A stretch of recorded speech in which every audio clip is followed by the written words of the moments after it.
Lebanon জুড়ে হাজারো তারবিহীন যোগাযোগ যন্ত্র পেজার বিস্ফোরণে গত মঙ্গলবার হিজবুল্লাহর ১২ জন নিহত ও প্রায় ৩,০০০ লোক আহত হওয়ার পর এবার ওয়াকিটকি, ল্যাপটপ, ওয়াকিটকি রেডিও, এমনকি গাড়ি বিস্ফোরণের ঘটনাও ঘটেছে।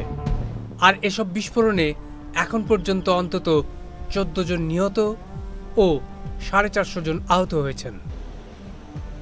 লেবাননের রাজধানী বৈরুতের দক্ষিণ উপকণ্ঠে ও দক্ষিণের টায়ার শহরে বেশ কিছু বিস্ফোরণের খবর পাওয়া গেছে। আর এসব বিস্ফোরণ ঘটতে থাকায় সড়কে সড়কে বিশৃঙ্খল পরিস্থিতি তৈরি হয়। কোথাও কোথাও আহতদের উদ্ধার করে হাসপাতালে নিতে ছোটাছুটি করতে দেখা গেছে। বিস্ফোরণের পর সেখানে উপস্থিত লোকজন দ্রুত তাদের সঙ্গে থাকা ওয়াকিটকি রেডিওর ব্যাটারি খুলে ছুঁড়ে ফেলতে থাকেন।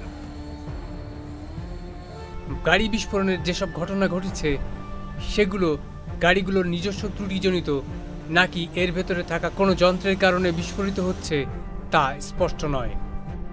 এমনকি ওয়াকিটকি এবং ওয়াকিটকি রেডিওর বিস্ফোরণের কারণও স্পষ্ট নয়।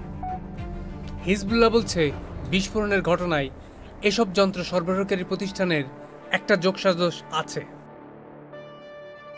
ধারণা করা হচ্ছে পেজারগুলোর মতো এসব যন্ত্রগুলোতে ১ থেকে ৩ গ্রাম শক্তিশালী বিস্ফোরক ভরা হয়ে থাকতে পারে।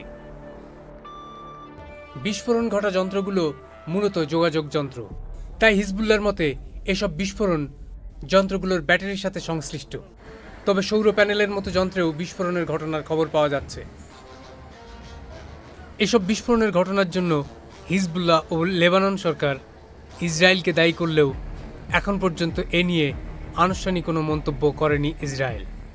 তবে গতকাল বিস্ফোরণের ঘটনার পর সেনাদের প্রশংসা করে ইসরায়েলি প্রতিরক্ষামন্ত্রী ইয়োভ গ্যালান্ট বলেন, আমরা যুদ্ধের একটি নতুন অধ্যায়ের সূচনা পর্বে রয়েছি। তবে বিশ্বজুড়ে এখন সবার কাছে একটাই প্রশ্ন, সামনে ইসরায়েল আরও কি ঘটনা ঘটাতে পারে। Saiduzzaman Dipu, channel I.